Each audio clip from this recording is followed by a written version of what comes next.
बिस्मिल्लाहिर्रहमानिर्रहीम। अस्सलाम वालेकुम। आज 17 नवंबर है और दिन है जुमेरात का। बात करते हैं आर्मी चीफ की तकर्री के मामले पर। पहले हमने बात कहना शुरू की कि जनाब 29 अक्टूबर के बाद कि अब एक माह रह गया है। फिर हमने कहना शुरू किया जी 3 हफ्ते रह गए हैं। फिर कहना शुरू किया जी 15 दिन रह गए हैं, 14 दिन रह गए हैं, 13 दिन रह गए हैं।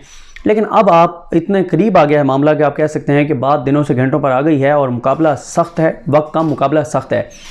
मामला यह है कि आज 17 नवंबर गुजर चुकी है। इस वक्त जब मैं वीडियो कर रहा हूँ ज़ाहिर है शाम का टाइम है और कल 18 नवंबर है।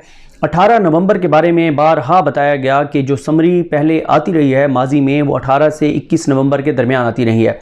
अब आनी तो उसके मुताबिक 18 से 21 नवंबर के दरमियान आनी चाहिए। तो इस तरह से अगर आप बात करें तो अगले 96 घंटे जो हैं वो फैसला कुन है।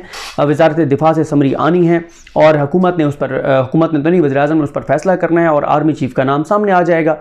लेकिन सूरत हाल इस वक्त तक जो है वो कोई क्लैरिटी नहीं है, स्पेकुलेशंस हैं, तरह तरह की अफवाहें हैं। फिर आपको पता है कि आसिफ अली जरदारी साहब जब आते हैं यहाँ पर, बड़े अरसे बाद यहाँ पर आए हैं, इस्लामाबाद में बिलावल भुट्टो जरदारी भी पहुँच गए हैं। तो फिर उसके बाद मज़ीद जो है वो सियासी तौर पर एक लोगों की तशवीश बढ़ जाती है कि जरदारी साहब का यहाँ पर आना और एक ऐसे वक्त पर आना जब सूरत हाल आपके सामने है कि रियाजुल हक साहब ने ये खबर दी कि ये आर्मी एक्ट में तरमीम करने जा रहे हैं, जिसके बारे में लास्ट वीडियो मैंने आपको बताया था। फिर उसके ऊपर 24 घंटे से ज़्यादा हुकूमत की खामोशी, कोई खबर नहीं।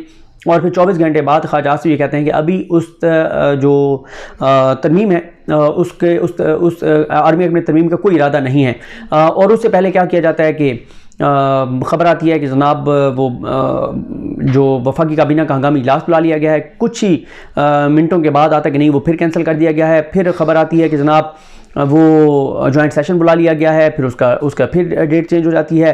तो ये सारी चीज़ें हैं और फिर पता चलता है कि जनाब शहबाज शरीफ साहब को कोविड हो गया है। फिर पता चलता है कि सदर की गैर मौजूदगी में अगर कोई सदर हो सकता है, वो चेयरमैन सेनेट, उनकी भी तबीयत नासाज हो गई है। ये सारी चीज़ों को मिलाकर देखा जा रहा है कि आखिर है क्या, करना क्या चाहती है हुकूमत, सोच क्या रही है। फिर इसी दौरान खबरें आती हैं कि जी हुकूमत और इस्टेब्लिशमेंट के दरमियान इख्तलाफात हैं, शहबाज शरीफ और आर्मी चीफ के दरमियान इख्तलाफात हैं। फिर इमरान खान साहब के इस दौरान बयान आता है। इमरान खान कहते हैं कि नए आर्मी चीफ के मामले पर हम पीछे हट गए हैं। लेकिन मैंने कल भी इस पे बात की थी क्योंकि मैं ज़ाहिर है उस मुलाकात पे नहीं था और मुझे इमरान खान साहब के साथ होने वाली मुलाकातों या किसी भी इस तरह की पर्सनैलिटी के साथ होने वाली मुलाकात से ये तजर्बा ज़रूर है कि ये तो टिकर सामने आता है ना कि हम आर्मी चीफ के मामले पर पीछे हट गए हैं। आज हेडलाइनें भी लगी हुई हैं, लेकिन वो पता नहीं होता कि साको सबाक क्या था, सवाल क्या था, किस तरह से उन्होंने बात की। लेकिन ये बात ज़रूर सामने आई है।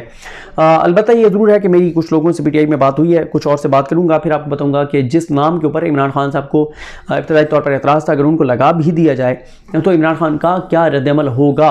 क्योंकि ये बात तो तय है कि इमरान खान साहब को, ये मेरी इन्फॉर्मेशन है कि इमरान खान साहब को ये ज़रूर कन्वे किया गया था कि उनको आर्मी चीफ नहीं बनाया जाएगा जिनके ऊपर आपके तहफ़्फ़ुज़ात हैं।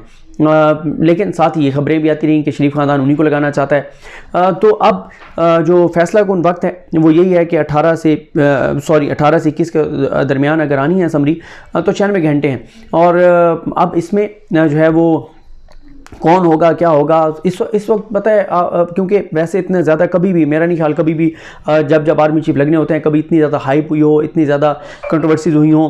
कंट्रोवर्सीज इसलिए हुई हैं कि जो पिछले 1 साल में हुआ, जो रजीम चेंज हुआ, उसका जो मकसद बताया PMLN ने, खुर्रम दस्तगीर साहब और दीगर ने, उन्होंने कहा कि हमने रजीम चेंज ऑपरेशन ये में इसलिए सहूलतकार बने, हम इसलिए मनसूबा साजों के साथ हम मिले, इसलिए हमने हुकूमत ली और हुकूमत लेके हमने अपना नाक इसलिए कटवा लिया, हमने इसलिए अपनी बदनामी करवा ली, हमने इसलिए ये महंगाई कर दी, हमने इसलिए मुश्किल फ़ैसले किए क्योंकि हमें ये बताया गया था कि अगर आपने इमरान खान को गिराने में हमारी मदद ना की, अगर आपने इमरान खान की हुकूमत ना गिराई तो इमरान खान जो है वो अगले नवंबर में यानी अक्टूबर 2021 में इनको कहा गया शरीफ ख़ानदान को कि नवंबर 2022 में जो अभी यानी चल रहा है इसमें इमरान खान जनरल फैज़ हमीद को आर्मी चीफ बना देंगे। और अगर जनरल फैज़ हमीद आर्मी चीफ बन गए तो उसके बाद जो है वो एक तो इमरान खान सदारती निज़ाम ले आएंगे, दूसरा ये बताया गया कि जनरल फैज़ आ गए तो फिर आपका एहतसाब हकीकी मानों में होगा और हकीकी मानों में आपका एहतसाब हो गया तो आप सब लोग जेलों में होंगे और आपको चौकों और चौराहों पर लटकाया जाएगा।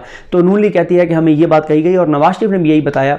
नवाज शरीफ ने कहा, जब नवाज शरीफ को कहा कुछ लोगों ने कि मियां साहब आपने क्या किया है, आपने हुकूमत लेके और अपने आप को इतना बदनाम करवा लिया है, आपने अपनी पार्टी को इतना बर्बाद करवा लिया है और इमरान खान की पॉपुलैरिटी कहाँ से कहाँ चली गई है। तो फिर मियां साहब ने यही बताया कि मुझे ये बताया गया था कि अगर हमने ये ना किया तो हम 10 साल के लिए फारिग हो जाएंगे और 10 साल इमरान खान इक़्तिदार में रहेगा, सदारती निज़ाम ले आएगा, हम सब जेलों में होंगे। दूसरा मियां नवाज शरीफ ने कहा कि मुझे परेशान होने की ज़रूरत इसलिए नहीं है, मुझे घबराने की ज़रूरत इसलिए नहीं है कि मुझे ये ज़बान दी गई है कि अगले इलेक्शन में इमरान खान जो है वो मैदान में नहीं होगा, तो इसलिए मुझे ज़्यादा और हमें ज़्यादा परेशान होने की ज़रूरत नहीं है। मुझे ये ज़बान दी गई है, लेकिन अब वो ज़बान कैसे दी गई है, क्या ऐसा होगा, सारे बयानिए बना के देख लिए, सब कुछ करके देख लिया, कोई काम नहीं बन रहा। इमरान खान की पॉपुलैरिटी दिन ब दिन बढ़ती चली जा रही है।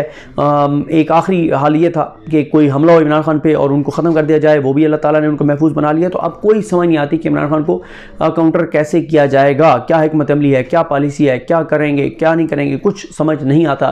तो अब ये जो चीज़ें हैं वो बिल्कुल अपने आखिरी मराहल में दाखिल हो चुकी हैं। और ये भी खबर अंसार अब्बासी साहब ने दी कि 20 नवंबर को आर्मी चीफ की अनाउंसमेंट हो जाएगी, लेकिन इस लम्हे तक कोई ऐसी खबर नहीं आई कि समरी जो है वो मूव हो गई है।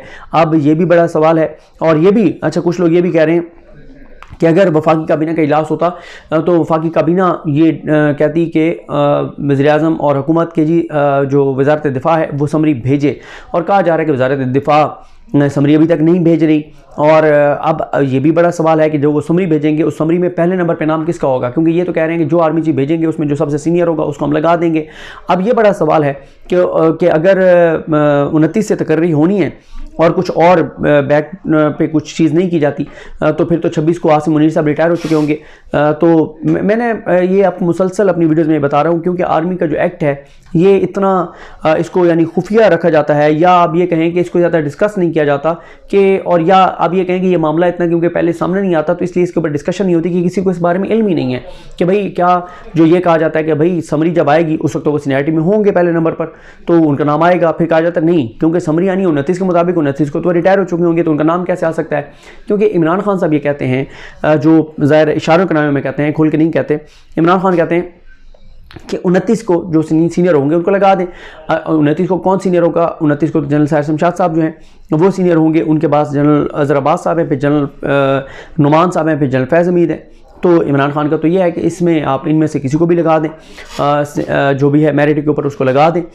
तो अब अगर मौजूदा हुकूमत चाहती है कि आसिम मुनीर साहब लगें, ये जो अभी तरमीम आ रही थी उसके बारे में ये कहा गया, पहले कहा गया कि उसका ताल्लुक जो है वो है आसिम मुनीर साहब के साथ, फिर कहा गया कि नहीं ये वो इसलिए लाना चाहते थे कि उस कानून को ख़त्म कर दें जो एक्सटेंशन वाला कानून था, अगर उसको ख़त्म करना था तो इस मौके पे ये कानून साजी क्यों ला रहे थे।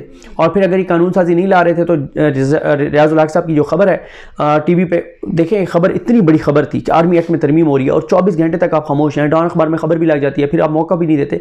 अगर आप तरमीम को ऐसे नहीं करने जा रहे थे आर्मी चीफ की तकर्री से पहले तो खबर चलते ही 1 मिनट का काम था, पूरा मीडिया उस वक्त इसके ऊपर बात करना शुरू हो गया, पूरा सोशल मीडिया इसके ऊपर बात करना शुरू हो गया। तो आप उस वक्त कह देते। अब इमरान खान साहब जो हैं वो अभी भी ये तो ज़रूर कह रहे हैं कि आर्मी चीफ इनको नहीं लगाना चाहिए, और आसिफ जरदारी से मुशावरत हो रही है, नवाज शरीफ से मुशावरत हो रही है, और उस पर भी आप देखेंगे इनको बयान बदलना पड़ा। पहले कहा गया कि वहाँ फैसला हो गया है कि किसको सीनियर तरीन जो है वो उसको आर्मी चीफ लगाना है, जो भी जनरल होगा उसको, लेकिन वो खबरें चलती रही, कोई तरदीद नहीं की। फिर ख्वाजा आसिफ साहब पाकिस्तान आके कहते हैं जनाब वो ऐसा को फैसला ही नहीं हुआ, तो अभी तो मुशावरत ही शुरू नहीं हुई। तो अगर मुशावरत शुरू नहीं हुई थी तो जब लंदन से खबरें चली तो आप उसी वक्त उसकी तरदीद कर देते, उस वक्त तो आपने तरदीद नहीं की कि मुशावरत नहीं हुई, और आपने शाहजेब खानजादे के प्रोग्राम में माना कि हम मियां साहब से जो है वो आर्मी चीफ के ऊपर मुशावरत करने आए हैं, और फिर आप जो है वो पीछे हट गए। फिर अब आपने कहना शुरू, अभी मुशावरत ही शुरू नहीं, अभी प्रोसेस शुरू नहीं हुआ, अभी समरी नहीं आई, समरी 18 के बाद आएगी। तो चीज़ें जो है ना वो बहुत कॉम्प्लिकेटेड हैं। पाकिस्तान की तारीख में शायद कभी इतना ज़्यादा कंट्रोवर्शियल ना हो बना ये प्रोसेस। बल्कि आज मैं किसी पे देख रहा था, इंटरेस्टिंग इमरान खान साहब का बयान चल रहा था, क्योंकि इमरान खान साहब आजकल रोज़ाना 5-6 सहाफ़ियों से मिलते हैं। तो आज चल रहा था कि उन्होंने सहाफ़ियों से मुलाकात में कहा कि अगर आसिफ अली जरदारी से ही मशवरा करना है आर्मी चीफ के ऊपर तो फिर जो जितने भी चोर डाकू लुटेरे जेलों में हैं उनका भी राइट है, फिर उनको जेलों से निकालें और उनसे भी मशवरा करें कि आर्मी चीफ किसको लगाना चाहिए। तो ये बदकिस्मती है कि पाकिस्तान का जो आर्मी चीफ है, जो 5-6-7 लाख फ़ौज का सिपा सालार है, उसकी तकर्री इतनी कंट्रोवर्शियल हो गई है और उसको इतना कर दिया गया है। और ये आगाज़ किया शरीफ ख़ानदान ने, जब इन्होंने जनरल फैज़ साहब को टारगेट करना शुरू किया कि जनरल फैज़, और फिर मरीम नवाज़ ने इस्लामाबादी कोर्ट के बाहर खड़े होकर कहा कि जनरल फैज़ को तो आर्मी चीफ नहीं होना चाहिए, और ख्वाजा आसिफ ने जब कहा कि उनका नाम कंसिडर किया जाएगा तो मरियम ने अगले दिन बयान दिया, उन्होंने कहा नहीं होना चाहिए उनको, क्योंकि उनके ऊपर उन्होंने इल्ज़ामात की बौछार कर दी। उन्होंने कहा कि कोई ऐसा शख्स होना चाहिए जिसके उन्होंने पूरा वो बताया कि कौन होना चाहिए।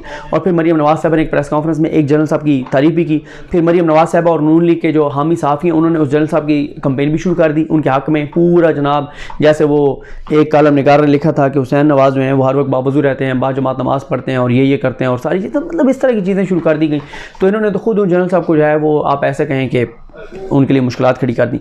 तो बहरहाल अगले 96 घंटे फैसला कौन है, समरी आनी है, और अगर इन 96 घंटों में समरी नहीं आती तो फिर चीज़ें फिर इसका मतलब है कॉम्प्लिकेटेड है, क्योंकि इस वक्त तक जब मैं आपसे बात कर रहा हूँ यानी 17 नवंबर की शाम तकरीबन 6 बजे तक अभी तक ये बात कही जा रही है कि अभी भी एक्सटेंशन हो सकती है। अभी भी ये कहा जा रहा है कि बाजवा साहब कंटिन्यू कर सकते हैं, क्योंकि आज भी वो इस वक्त भी जब मैं आपसे बात कर रहा हूँ अलविदाई मुलाकात में मसरूफ़ हैं, लेकिन अभी तक स्पेकुलेशंस हैं, और जब तक स्टिक जो है वो बाजवा साहब से नया आर्मी चीफ ले नहीं लेता तब तक किसी को यकीन नहीं आएगा कि बाजवा साहब जा रहे हैं। मुझे अपनी दुआ में याद रखें। लेकिन हम कामी नासरो, अल्लाह हाफ़िज़।